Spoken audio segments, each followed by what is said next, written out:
ومن أحسن قولا ممن دعا إلى الله وعمل صالحا وقال إنني من المسلمين. السلام عليكم ورحمة الله وبركاته. إن الحمد لله نحمده ونستعينه ونستغفره ونعوذ بالله من شرور أنفسنا ومن سيئات أعمالنا. من يهده الله فلا مضل له ومن يضلل فلا هادي له وأشهد أن لا إله إلا الله وحده لا شريك له وأشهد أن محمدا عبده ورسوله صلى الله تعالى عليه وعلى آله وصحبه وسلم تسليما كثيرا. أما بعد. সম্মানিত শ্রোতা দর্শক মন্ডলী, আল্লাহ রাব্বুল আলামিনের প্রশংসা এবং নবী সাল্লাল্লাহু আলাইহি সাল্লামের প্রতি সালাত ও সালামের পর আজ 15 শাবান 1445 হিজরি মোতাবেক 25 ফেব্রুয়ারি 2024 আমাদের ধারাবাহিক আলোচনা ফিকহুস সালাহ, সালাতের মাসাইল, পর্ব নম্বর 34। বিষয়বস্তু হচ্ছে সালাতুল মুসাফির, মুসাফিরের সালাত। গত সপ্তাহ থেকে আমরা আলোচনা শুরু করেছিলাম মাজুর ব্যক্তি, যাদের শরীয়তে গ্রহণযোগ্য অজুহাত রয়েছে, তাদের সালাত সম্পর্কে। তার প্রথমটি ছিল অসুস্থ ব্যক্তি, রোগীর সালাত আলোচনা হয়েছে 33 নম্বর পর্বে। 34 নম্বর পর মুসাফিরেরও কিছু ওজর রয়েছে, যে একজন মানুষ মুকিম অবস্থায় বাড়িতে অবস্থান করলে যে সুযোগ সুবিধাগুলি পায়, মুসাফির তা পায় না। সফর, নবী সাল্লাল্লাহু আলাইহি ওয়াসাল্লামের একটি হাদিসের আলোকে কিতআতু মিনাল আযাব, আযাবের শাস্তির একটি অংশ। সুতরাং শখ করে সফর করাটা ভালো কাজ নয়। নবী সাল্লাল্লাহু আলাইহি ওয়াসাল্লাম তাড়াতাড়ি সফর থেকে ফিরতে বলেছেন, কাজ শেষ হয়ে গেল। সফরে যেহেতু কষ্ট রয়েছে, সেই জন্য আল্লাহ সহজ করেছেন কিছু মাসাইলে। আমরা বিস্তারিত আজকে মাসাইল জানবো। সামনে আমাদের 17টি মাসাইল রয়েছে। সংক্ষেপে যথাসাধ্য আমরা সবগুলি নিয়ে আলোচনার চেষ্টা করবো। রব্বুল আলামিন তৌফিক দান করেন। মুসাফির সফর থেকে, সফর কাকে বলা হয়? হুয়া মুফারাকাতু মাহাল্লিল ইকামা, আপনার স্থায়ী জায়গা, যেখানে আপনি বসবাস করছেন, স্থায়ী অথবা অস্থায়ী বসবাস করছেন, বসবাসের জায়গা থেকে অন্য কোথাও চলে যাওয়া। বলছেন যে ইসলামের একটি সৌন্দর্য হচ্ছে যে ইসলামে সালাতের ক্ষেত্রে কসর জায়েজ করা হয়েছে, কসরের বৈধতা দেওয়া হয়েছে, যদিও তার মসলা জায়েজ নয় বরং সুন্নাত, সেটি সুন্নাতে মুআক্কাদা আসছে। এবং সফরে জমা করতে পারবেন, যেটি জায়েজ। কেন এই বিধান ইসলামের একটি সৌন্দর্যের অন্তর্ভুক্ত? লিআন্নাহু গালিবান তুজাদু ফিল মাশাক্কা, কারণ সাধারণত সফরে কষ্ট হয়ে থাকে। ওয়াল ইসলামু দীনু রাহমাতিন ওয়া তাইসির, আর ইসলাম হচ্ছে দয়া মায়ার দিন এবং সহজ দিন। আর দিন ইউসরুন, নবী সাল্লাল্লাহু আলাইহি ওয়াসাল্লামের হাদিস রয়েছে সহিহ বুখারী। ইয়ালা বিন উমাইয়া রাদিয়াল্লাহু তাআলা আনহু থেকে বর্ণিত সাহাবী, তিনি বলছেন, কুলতু লি উমর ইবনে খাত্তাব রাদিয়াল্লাহু আনহু, আমি উমর ইবনে খাত্তাব রাদিয়াল্লাহু আনহু আমিরুল মুমিনকে বললাম, নবী সাল্লাল্লাহু আলাইহি ওয়াসাল্লাম ইন্তেকালের পরে বিষয়টি, যে আল্লাহ তো কোরআনে কারিমে বলেছেন যে শত্রুদের ভয় থাকলে তোমরা কসর করবে। আর এখন তো আমরা ইসলামী রাষ্ট্রে আছি, আপনার খেলাফত আমল, আর চারিদিকে শান্তি রয়েছে। তো এখন আমরা যে কসর করছি, তো কোরআনে তো এইভাবে বলা হয়নি। তার সংশয় নিরসন করছেন ওমর রাদিয়াল্লাহু তাআলা। বলছেন যে মহান আল্লাহ বলছেন, ফালাইসা আলাইকুম জুনাহুন আন তাকসুরু মিনাস সালাত, তোমাদের কোনো গুনাহ হবে না যদি তোমরা সালাতে কসর করো। কসর মানে 4 রাকাত বিশিষ্ট সালাত, ফরজকে 2 পড়া। ইন খিফতুম আন ইয়াফতানাকুমুল্লাযিনা কাফারু, তোমাদের যদি ভয় থাকে, আশঙ্কা থাকে যে কাফিররা তোমাদেরকে ফিতনায় লিপ্ত করবে, মানে কাফিররা তোমাদের ক্ষতি করে দিবে, তার মানে কাফিরদের পক্ষ থেকে অনিষ্ট ক্ষতির আশঙ্কা রয়েছে, তাহলে সালাতে কসর করতে কোনো গুনাহ নেই। সূরা নিসা আয়াত নম্বর 101 বাহ্যিক আয়াত প্রমাণ করে যে ভয় থাকলে কসর, ভয় না থাকলে যদি সফরে নিরাপদ সফর হয় তাহলে কসর নেই। ফাকাদ আমিনান নাস বলছে যে আজকাল তো মানুষরা নিরাপদ হয়ে গেছে, ফাকালা উমর ইবনে খাত্তাব রাদিয়াল্লাহু আনহু মুমিন আজিবতু মিম্মা আজিবতা মিনহু, তুমি যেটাতে অবাক হচ্ছ সেটাতে আমি অবাক হয়েছি যে আল্লাহ তো বলেছেন ভয়ের অবস্থায় কসর, আর এখন তো কোনো ভয় ভীতি নাই। রাসূলুল্লাহ সাল্লাল্লাহু আলাইহি ওয়াসাল্লাম আমলে মক্কা বিজয়ের পরেই, যেহেতু তখন মানুষ নিরাপদ চলাফেরা করতো, ফাসাল তো রাসূলুল্লাহ আন যালিকা, এই মর্মে রাসূলুল্লাহ সাল্লাল্লাহু আলাইহি ওয়াসাল্লাম জিজ্ঞেস করেছিলাম। ফাকালা, তখন তিনি বলেছিলেন যে এটি আল্লাহর পক্ষ থেকে সাদাকা, সাদাকাতুন তাসাদ্দাকাল্লাহু বিহা আলাইকুম, তোমাদেরকে আল্লাহ সাদাকা করেছেন, ফাকবালু সাদাকাত, তার দান খায়রাত আল্লাহর পক্ষ থেকে সাদকা তোমরা গ্রহণ করো। সাদকা গ্রহণ করা ওয়াজিব নাই, সুতরাং কসর করা ওয়াজিব নাই। এটি হচ্ছে অধিকাংশ আইম্মা কেরামদের মত। ইমাম শাফি, মালিক, আহমদ, আহলুল হাদিস, সালাফি ওলামারা বলছেন যে কসর করা হচ্ছে সুন্নাত মুআক্কাদা, ওয়াজিব নয়। পক্ষান্তরে হানাফি মাযহাবে কসর করা ওয়াজিব। এই জন্য অনেকে বাড়াবাড়ি করে নিজের পেরেশানি নিজে ডেকে নিয়ে আসে যে এখানে কসর করব না পুরা পড়বো, ভাবে যে পুরা পড়ে নিলে হয়তো গুনাহগার হয়ে যাবে, না, মোটেই গুনাহগার হবে না। ওসমান রাদিয়াল্লাহু তাআলা আনহু তিনি কসর যে অবস্থায় শরীয়তের বিধানে রয়েছে সেখানে পুরো সালাত পড়েছেন। মেনায় তিনি পুরো সালাত পড়েছেন, অথচ মেনায় কসর করা হচ্ছে সুন্নাত। তাহলে এটি হচ্ছে সুন্নাত, কোন ওয়াজিব হুকুম নাই। বলছেন প্রথম মাসলা হুকমুল কাসর ওয়াল জামা। এখন আমরা ধারাবাহিক বিভিন্ন মাসাইল গুলি আলোচনা করব। কসর এবং জমা, সালাতে কসর করা, আর একটা হচ্ছে দুই সালাতকে একত্রিত করা। দুই সালাত কোন কোন? জোহর, আসর আর মাগরিব, এশা। অন্য সালাতের সাথে চলবে না। ফজরের সাথে জোহরকে পারবেন না, এশা ফজরের সাথে পারবেন না, এরকম আসর মাগরিবের সাথে পারবেন না। তো বলছেন আল কাসরু ফি সাফারে সুন্নাতুন মুআক্কাদা ফি হালিল আমনি ওয়া আবিল খাউফি। সফরে কসর করা হচ্ছে সুন্নাতে মুআক্কাদা, এমন সুন্নাত যার তাকিদ রয়েছে। এটি হচ্ছে তাকিদপূর্ণ সুন্নাত, উত্তম এটি, নিরাপদ অবস্থায় আর ভয়ভীতির অবস্থায়, উভয় অবস্থায়। কাসরুস সালাত রুবাইয়া, কসর কাকে বলে? 4 রাকাত বিশিষ্ট সালাতকে কম করা, জোহর, আসর, এশা, এই 3 সালাতে, 5 ওয়াক্ত সালাতের ভিতরে, এলা রাকাতেন 2 রাকাত, 4 কে 2 পড়া। ওয়ালা ইয়াজুজু ইল্লা ফিস সাফারে ফাকাত, আর কসর শুধুমাত্র সফরে চলবে, অন্য ক্ষেত্রে কসর চলবে না, কিন্তু জমা অন্য ক্ষেত্রে রয়েছে। আমাল মাগরিব ওয়াল ফজর, মাগরিব আর ফজর ফালা তুকসারানা আবাদ, এতে কোনো কসর নেই। মাগরিবের 3 রাকাত 3ই পড়তে হবে মুসাফিরকে, ফজর 2 পড়তে হবে।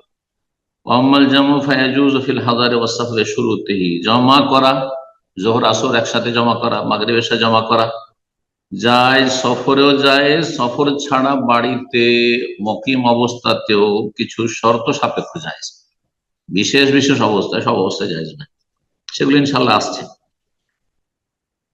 দ্বিতীয় মাসলা হচ্ছে কোন মুসলিম ব্যক্তি যদি সফরে যায়, পায়ে হেঁটে হোক অথবা বাহনে চেপে হোক, আর স্থল পথে হোক, সাগর পথে হোক, আকাশ পথে হোক, যে কোনো পথে সফর হোক না কেন, সুন্নাল্লাহু কাসরুস সালাতে রুবাই, তাহলে 4 রাকাত বিশিষ্ট সালাতকে কসর করতে পারবে 2 করে। আর আরেকটি মাসলা হচ্ছে ওয়ালাহু আইয়াজমা বাইনা সালাতাইন, 2 সালাতকে জমাও করতে পারবে সফর অবস্থায়। জমা জোহরের সময় আসরকে করে নিতে পারে, আবার আসরের সময় জোহরকে করতে পারে, মাগরিবের সময় ঈশা করে নিতে পারে, ঈশার সময় মাগরিব করতে পারে। জামাত তাকদিম অগ্রিম জমা করা, জামাত তাখির বিলম্বে জমা করা, আবার মাঝামাঝি তো জমা করলেও কোনো অসুবিধা নেই, জায়েজ রয়েছে, যেটা সুবিধাজনক হবে।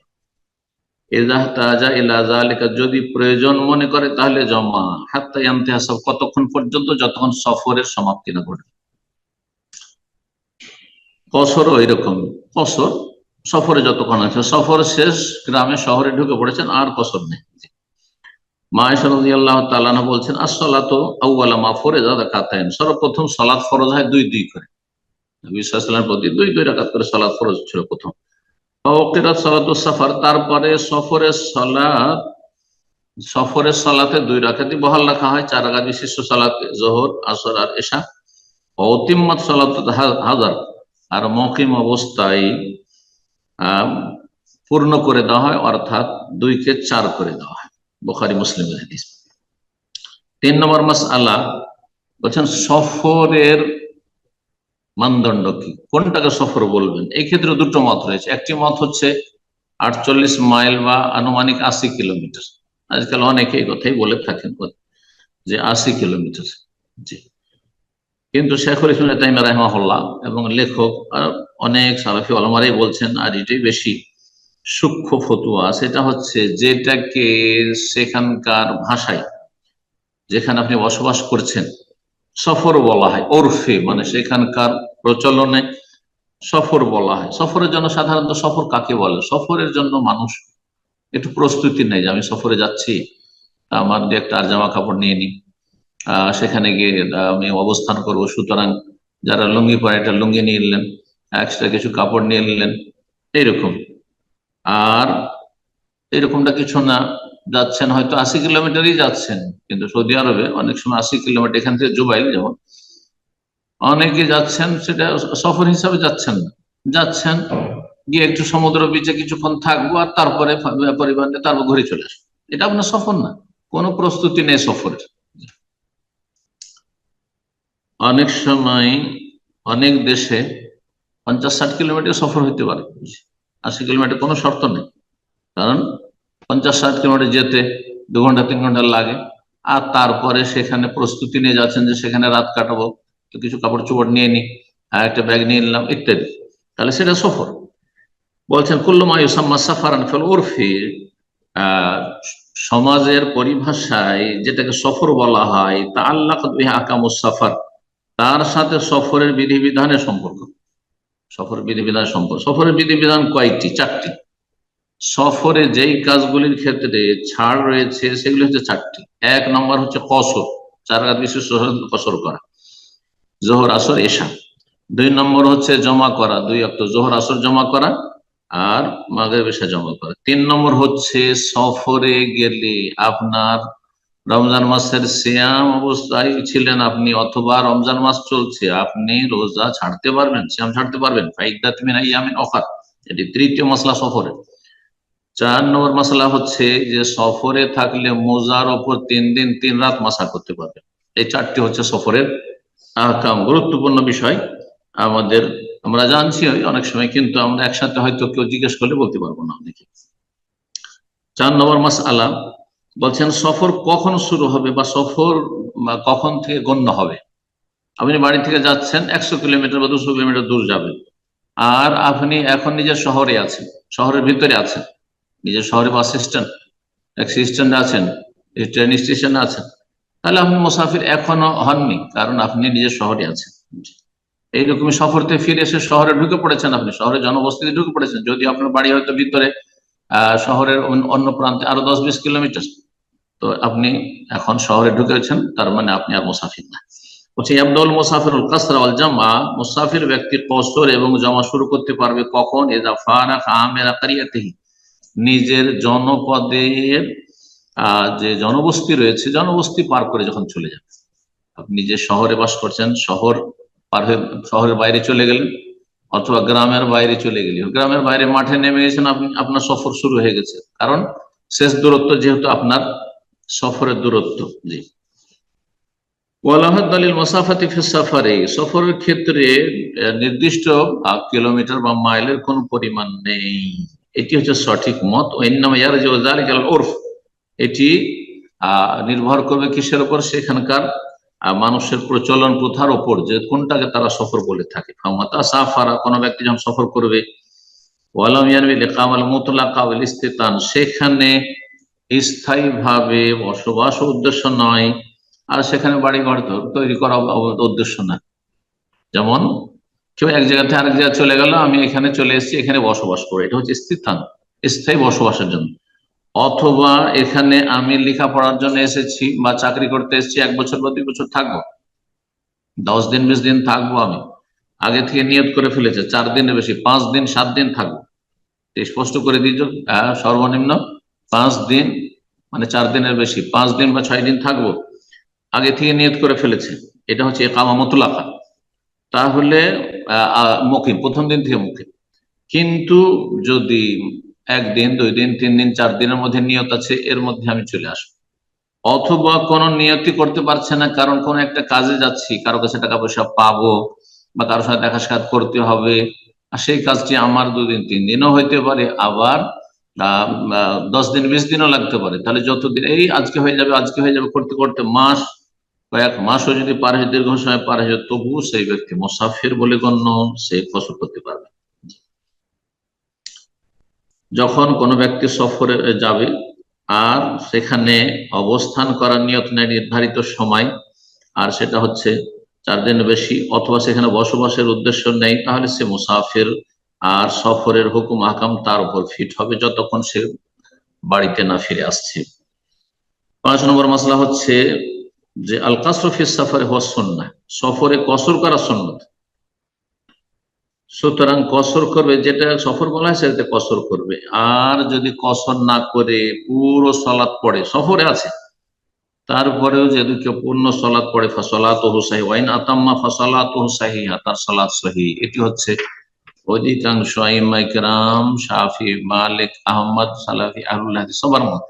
জি, যে সুন্নতে মুআক্কাদা, সুন্নত কাজ, সে সুন্নত ছেড়েছে, উত্তম হয়নি কিন্তু জায়েজ নাজায়েজ কাজ করেনি, তার সালাত সহিহ। মক্কা মদিনায় এসেছেন আর আপনি একাও যদি পড়েন বা যে কোনো জায়গায় 4 পড়লেন, আপনি ইমামের পিছনে যদি হয় তাহলে মাসলা আসছে, ইমাম যদি মকিম হন তাহলে তো আপনাকে, যদিও মুসাফির, আপনি পূর্ণ সালাত পড়তে হবে। 6 নম্বর মাসলা বলছে জাসাল্লাল মুসাফির খালফা মুকিমিন। এই মাসলা চলে আসলে মুসাফির ব্যক্তি যদি কোনো মকিমের পিছনে ইক্তেদা করে সালাত আদায় করে, ইমাম হচ্ছে মকিম, তাহলে পূর্ণ সালাত পড়তে হবে। এই নয় যে 2 রাকাত পড়ে বসে যাবো আর সালাম ফিরে টান দেবো, এটা মোটেই জায়েজ না, এটা জাহেল মূর্খদের কাজ, এই শ্রেণী মূর্খরা করে থাকে। ওয়াইনসাল্লাহ মুকিমুন খালফা মুসাফির, আর যদি কোনো মুকিম ব্যক্তি মুসাফির ইমামের পিছনে সালাত আদায় করে, তাহলে মুসাফির কসর করছে। সুন্নাত হচ্ছে আইয়াকসুরা মুসাফির, মুসাফির ইমাম জনগণের লক্ষ্য রাখবে না যে জনগণ যেহেতু সবাই মুকিম, আমি পূর্ণ পড়িয়ে দিই, না, ও মুসাফির কসর করবে। আম্মাল মুকিম, যারা মুকিম পিছনে রয়েছে, ফাআলাইহিল ইতমাম বাদাস সালাম, যখন সালাম ফিরা হয়ে গেল ইমাম সাহেবের, তখন তারা বাকি সালাত পুরো করে নেবে। নবী সাল্লাল্লাহু মক্কা বিজয়ের বেলা এমনটাই বলেছেন মক্কাবাসীকে, ইয়া আহলা মক্কা, তাহে মক্কাবাসী, আতিম্মু সালাতাকুম, তোমরা তোমাদের সালাতকে পূর্ণ করো, ফাইন্না কওমুন সাফারুন, কারণ আমরা মুসাফির, 2 রাকাত সালাত পড়িয়ে দিলাম, বাকি তোমরা পুরো করে দাও। কিন্তু হজের সময় বলেননি। তাহলে বোঝা গেল যে হজে থাকলে মেনা, আরাফা, মুজদালিফায় মক্কার লোকও যদি হজে থাকে তবুও তারা সেখানে কসর করবে, এটি সুন্নাত। হানাফি ফতোয়া এর বিপরীত ফতোয়া, নবী সাল্লাল্লাহু আলাইহি ওয়াসাল্লাম সুন্নতের বিপরীত ফতোয়া। আল্লাহ সকলকে সুন্নাহর দিকে ফিরে আসার তৌফিক দান করবে। 7 নম্বর মাসলা বলছেন সুন্নাতে জাসাল্লাল মুসাফির বিল মুকিমিনা ফি বালাদিহিম আইয়ুসাল্লি রাকাতাইন। সুন্নত হচ্ছে যে মুসাফির যদি মুকিমদেরকে, মানে যারা স্থায়ী সেখানকার মুকিম, তাদেরকে যদি তাদের শহরে গিয়ে, তাদের এলাকায় গিয়ে ইমামতি করে, তাহলে তাদেরকে 2 রাকাত পড়াবে। আর তারপর বলে আতিম্মু সালাতাকুম ফাইন্না কওমুন সাফারুন, যে মাসলাটি নবী সাল্লাল্লাহু আলাইহি ওয়াসাল্লাম বলেছেন, তোমরা তোমাদের সালাত পূর্ণ করে নাও, আমরা মুসাফির। এটা আগেই বলে দেওয়া ভালো, তাকবীরে তাহরিমার আগে, যাতে মানুষরা ডিস্টার্ব না হয়। লেখক বলছেন যে সালাম ফিরার পরে, অনেকে সালাম ফিরে ফেলবে, অনেকে হয়তো ভাববেন যে পূর্ণ সালাত পড়ছেন, অনেকে জানেন না যে তিনি মুসাফির। এই জন্য যখন একামত হচ্ছে তাকবীরে তাহরিমার আগে বলবে যে তোমরা তোমাদের সালাত পুরো করে নিবে, আমি মুসাফির, এটি বেশি ভালো। 8 নম্বর মাসলা বলছে সুন্নাতার কুরাত ফি সফর, সফরে সুন্নাতের রাতে বা দিনে রাতে যে 10-12 রাকাত রয়েছে ফরজের আগে পরে বিভিন্ন সালাতের, ফরজ সালাতের, এইগুলো ছেড়ে দেওয়াটাই সুন্নাত। কিন্তু কেউ পড়লে জায়েজ, সুন্নাত নয়। যেগুলি সুন্নাতের রাতেবা মানে ফরজ সালাতের আগে পড়ে, কিন্তু তাহাজ্জুদ, বেতর, ফজরের সুন্নাত এগুলো পড়তে হয়। তাহাজ্জুদ পড়তে পারে, যদি মনে করেন আমি মুসাফির তবু তাহাজ্জুদ পড়বো, কোনো অসুবিধা নেই। বেতর পড়তে হবে, কারণ বেতর নবী সাল্লাল্লাহু আলাইহি ওয়াসাল্লাম কোথাও ছাড়েননি, ফজরের সুন্নাত কখনো ছাড়েনি নবী সাল্লাল্লাহু আলাইহি ওয়াসাল্লাম। এই 2টি সুন্নাত, সুন্নাতে মুআক্কাদা, বেতর ওয়াজিব নয়, সুন্নাত, সুন্নাতে মুআক্কাদা আর ফজরের সুন্নাত বড় তাকিদপূর্ণ, নবী সাল্লাল্লাহু আলাইহি ওয়াসাল্লাম সফরে, বাড়িতে, সব জায়গায় পড়েছেন। বাকি যে নফল, এমনি নফল যেগুলো অতিরিক্ত নফল সালাত যদি কেউ পড়তে চায়, সেটা সফরেও পড়তে পারবে, বাড়িতেও পড়তে পারবে। একমাত্র সুন্নাত রাতে বলি পড়া সুন্নাত নয়, নবী সাল্লাল্লাহু আলাইহি ওয়াসাল্লাম। জি, এইরকমই কারণগত সালাত পড়তে পারে, যেমন তাহিয়াতুল ওযু, তারপরে তাওয়াফের সুন্নাত সালাত, তাহিয়াতুল মসজিদ, সালাতুল দুহা, চাস্তের সালাত, ইত্যাদি ইত্যাদি পড়তে পারবে মুসাফির। 9 নম্বর মাসলা, মুসাফির সফর অবস্থায় 5 ওয়াক্ত সালাতে পর জিকির আজকার গুলি করতে পারবে কি পারবে না? হ্যাঁ, করতে পারবে। বলছেন জাল আজকার বাদা সালাওয়াতুল খামস, 5 ওয়াক্ত সালাত পরে জিকির আজকার, এটি সুন্নাত পুরুষ নারী সবার জন্য, বাড়িতে হোক অথবা সফরে হোক, উভয় অবস্থায়। 10 নম্বর মাসলা বলছেন কায়েদুত তায়রা, পাইলট, জি, এরোপ্লেন চালক, আবি সাইয়ার অথবা ড্রাইভার, আবি সাফিনা অথবা ক্যাপ্টেন জাহাজের, অথবা রেলগাড়ি চালক, ওমান সাফার মুস্তামের তুল জামান, এইরকমই এমন কোন ব্যক্তি বা এমন কোন লোকেরা যাদের সফর স্থায়ী, মানে সবসময় প্রায় সব প্রতিদিন তারা সফর করতে থাকে, প্রতিদিন যারা ভাড়া মারে প্রতিদিন তারা ও রাস্তার উপরেই থাকে গাড়ি নিয়ে, সন্ধ্যাবেলা বাড়িতে আসলো, আবার সকালে বেরিয়ে গেল, আবার ওখান থেকে ফিরলো, সবসময় তারা সফর করতে থাকে। মক্কা থেকে মদিনা যারা আপনার এসব ভাড়া মারে তাদের অবস্থা, এরা যে প্রতিদিন সফরে থাকছে, তো তাহলে সবসময় কসর করবে? হ্যাঁ, করতে পারবে। ইয়াজুজুল্লাহ বলছেন সাফার, সফরের ছাড়গুলি নিতে পারবে, যেমন কসর করতে পারবে, জমা করতে পারবে জোহর আসর মাগরিব এশা। আর রমজান মাসে যদি হয় তাহলে তারা রোজা ছাড়তে পারবে, কিন্তু তাদেরকে বাকি 11 মাসের মধ্যে রাখতে হবে। এই নয় যে রমজান মাসে ছেড়ে দিলে সারা বছর গাড়ি চালাতে থাকবে আর সফর সফর সুতরাং কাজা করবে, এটা মোটেই চলবে না। 11 মাসের মধ্যে তাদেরকে সময় অবশ্যই করতে হবে। আর রমজানের এখানে ওটা বেশি ভালো, যে এইরকম মুজারম মাসা প্রতিদিন 3 সবসময় সফরে থাকছে, সুতরাং 3 দিন 3 রাতের ছাড় মুজার মাসার ক্ষেত্রে নিতে পারবে। 11 নম্বর মশলা বলছেন মুসাফির ইজা আদা ইলা বালাদিহি, যখন কোন মুসাফির নিজের শহরে গ্রামে বাড়িতে ফিরে আসবে, প্রথম বাড়িতে না ঢুকে মসজিদে যাবে, এটি হচ্ছে সুন্নাত মুস্তাহাব। আর গিয়ে ফাসাল্লি রাকাতান, 2 রাকাত সালাত আদায় করতে, তখন গ্রামবাসীর সাথে দেখা সাক্ষাৎ হয়ে গেল, সালাম দেওয়া হয়ে গেল, আশেপাশে পাড়া প্রতিবেশী, তাহলে আর বাড়িতে এসে কেউ ডিস্টার্ব করলো না, এর আরেকটি ফায়দা। 12 নম্বর মাসলা বলছেন যে কসর করার ক্ষেত্রে আমরা স্থানকে কেন্দ্র করব নাকি সময়কে কেন্দ্র করব, এটি একটি কায়দা জানেন, এই কায়দার ভিত্তিতে তখন মাসলাটি বুঝতে সুবিধা হবে। বলছেন যে কসর করা না করার ক্ষেত্রে স্থান গুরুত্ব পাবে, সময়কাল গুরুত্ব পাবে না। আল ইবরাতু ফিল কসর ইতিবারুল মাকান লিজ জামান।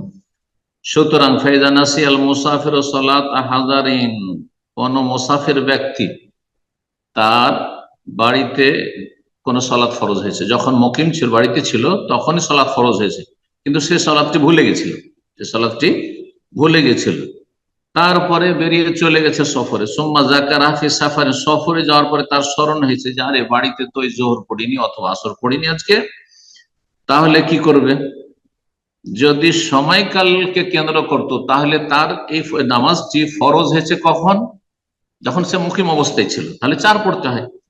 কিন্তু যখন স্মরণ হয়েছে তখন তিনি আর মুকিম না, তখন তিনি জায়গার ক্ষেত্রে, স্থানের ক্ষেত্রে সে সফরে রয়েছেন, মুসাফির হয়ে রয়েছেন, সুতরাং এখানে জায়গা প্রাধান্য পাবে, স্থানকে কেন্দ্র করবে, সময়কালকে কেন্দ্র করবে না। তার মানে সেই ব্যক্তি কি করবে? কসর করবে। স্মরণ হয়েছে তার সফর অবস্থায়, যদিও তারপর ফরজ হয়েছিল সালাতটি এমন সময়কালে যখন সে বাড়িতে ছিল, মুকিম ছিল, তারপরে সেটি কি করবে? কসর করবে, কারণ সময়কে গুরুত্ব দেবে না, স্থানকে গুরুত্ব দেবে।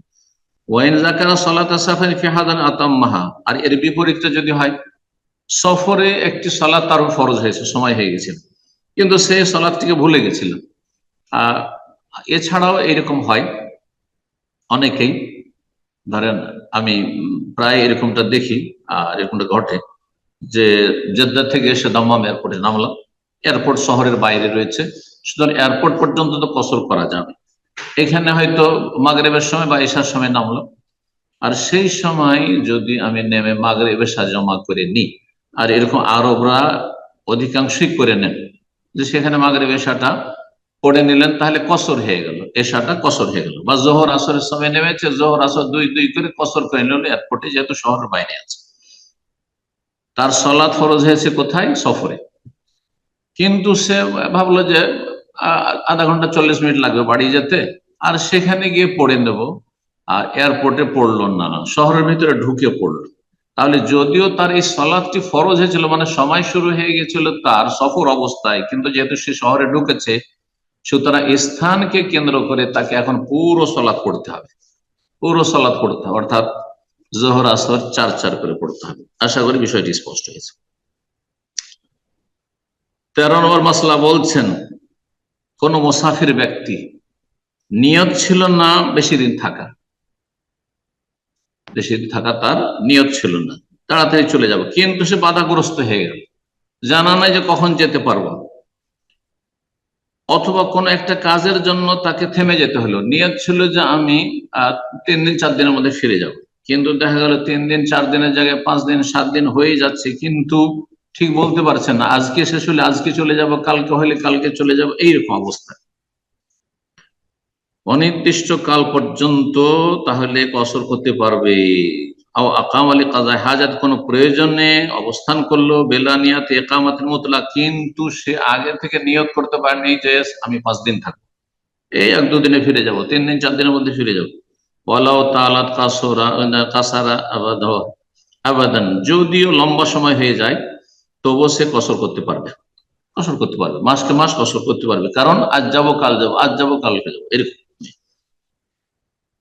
14 নম্বর মাসলা বলছেন যে ইজা দেখাল ওয়াক্তুস সালাহ সুম্মা সাফার, সালাতের সময় শুরু হয়ে গেছে, তখন বাড়িতেই ছিল, আর তারপরে সফর শুরু করে দিল, তাহলে এখন যেই সালাতটি ফরজ হয়েছে, যখন ওয়াক্ত শুরু হয়েছে তখন তো বাড়িতে মুকিম ছিল, তাহলে তাকে 4 পড়তে হয়, কিন্তু এখন সফর যেহেতু শুরু করে দিয়েছে, বলছে ফালাহু, সুতরাং তার জন্য জায়েজ আন ইয়াকসুরা ওয়া ইয়াজমা, কসর এবং জমা করা। কারণ কায়দা আমরা জানলাম যে স্থানকে কেন্দ্র করব, আমরা সময়কে কেন্দ্র করব না, কারণ সালাত ফরজ হয়েছে এমন সময় যখন মুকিম ছিল, কিন্তু সালাতটি আদায় করছে কোন স্থানে, সফরে, সুতরাং কসর করতে পারবে, জমা করতে পারবে।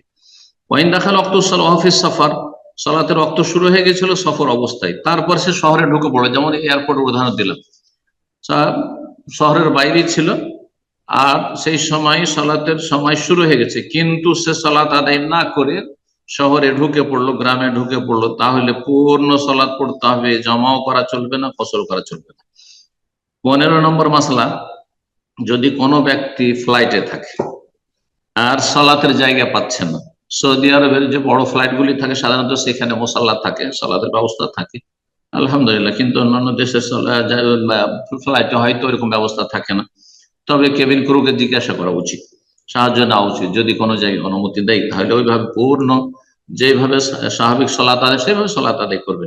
কিন্তু কোনো জায়গায় যদি না পান, আপনাকে সিটেই পড়তে হচ্ছে, তাহলে সাল্লাফিমাক, নিজের জায়গাতে সালাত আদায় করবে, কায়মান, দাঁড়াতে পারলে, মুস্তাকবিল কিবলা, কিবলামুখী হওয়া সম্ভব হলে কিবলামুখী হয়ে, রুকুতে একটু ঝুঁকে ইশারা করবেন যথাসম্ভব, যতটা সম্ভব হবে, তারপরে চেয়ারে বসে যাবেন, যদি দাঁড়াতে পারেন তো দাঁড়িয়ে থাকলেন, আর তারপরে সেজদার সময় বসে গেলেন, আর বৈঠকের সময় বসে গেলেন চেয়ারে, আপনার সিটে বসে গেলেন, আর তারপরে সেজদার সময় যথাসাধ্য আপনি ইশারা করে সেজদা করলেন, আর সেজদা তসবিহ পড়বেন। 16 নম্বর মাসালা, কেউ যদি মক্কা সফর করে অথবা অন্য কোনো শহরে সফর করে, আর সেখানে গিয়ে দেখছে ইমাম হচ্ছে মুকিম, তাহলে সে পূর্ণ সালাত পড়ছে, তাহলে ইমামের পিছনে ইক্তেদা করা এই ক্ষেত্রে ফরজ, ইমাম পূর্ণ সালাত পড়ছে, আপনাকেও পূর্ণ সালাত পড়তে হবে, কসর জায়েজ নয়, যে মসলা আগে আলোচনা করে ফেলেছি। ফাইনলাম ইউদরিকা সালাত মাহু, কিন্তু জামাত হয়ে গেছে, মুসাফির ব্যক্তি গিয়ে দেখছে যে মুকিম যারা এখানকার ইমাম সাহেব জামাত শেষ করে ফেলেছেন, তাহলে এখন তার জন্য সুন্নত যে কসর করা, মসজিদে হারামে গিয়েছেন আর যাওয়ার পর দেখছেন জামাত শেষ হয়ে গেছে, তাহলে আপনি কসর করতে পারেন, এটি ভালো। কিন্তু যদি জামাত চলে তাহলে জামাতে আপনি পূর্ণ সালাত পড়তে হবে। ওমান সাফারা ওমাররা বিকারিয়াতিন, কোন ব্যক্তি সফরে বেরিয়েছে আর তারপর রাস্তায় কোন শহর বা কোন গ্রাম হয়ে অতিক্রম করছে, আজান শুনতে পাচ্ছে, ইকামত শুনতে পাচ্ছে, সালাত আদায় করেনি, সেই ক্ষেত্রে তার জন্য আবশ্যক নয় যে গাড়ি থেকে নেমে যেতে হবে, গাড়ি থামিয়ে দিতে হবে, রোড থেকে সাইডে চলে গিয়ে গ্রামে ঢুকতে হবে বা শহরে ঢুকতে হবে, না, কোনো জরুরি নেই। ফাইন শাহ নাজালা, যদি চাই তাহলে সেখানে অবতরণ করুক আর জামাতে সালাত আদায় করুক।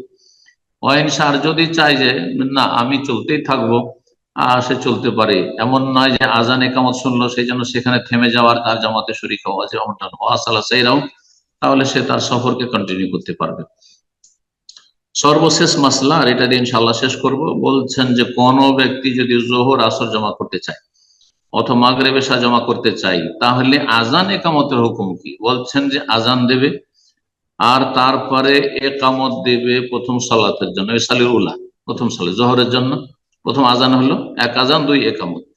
তো তারপরে একামত দিয়ে জোহর পড়লো, আর তারপরে একামত দিবে আসরের জন্য, আর তারপরে ইসালিসান দ্বিতীয় সালাত। এইরকম মাগরিব ইশার ক্ষেত্রে এক আজান দুই একামত। ইউআদ্দিহাল মুসাল্লুনা জামাতান কুল্লাহুম, যদি একদল থাকেন, একাধিক লোক থাকেন, তাহলে জামাত করে সালাত আদায় করবেন, যদিও আপনারা মুসাফির, একা একা নয়। ফাইন কানা হুনাকা বারদুন, যদি ঠান্ডা থাকে অথবা ঝড় থাকে বা প্রচন্ড বাতাস থাকে অথবা বৃষ্টি থাকে, তাহলে আপন আপন জায়গায় সালাত আদায় করে নিতে পারবেন। সাল্লাল্লাহু ফি রিহালিহিম, নিজের নিজের জায়গাতে সালাত আদায় করে নিতে পারবেন। হাযা আল্লাহু আ'লাম ওয়া সাল্লাল্লাহু সাল্লাম আলা নবিয়িনা মুহাম্মদ ওয়া আলা আলিহি ওয়া সাহবিহি আজমাইন।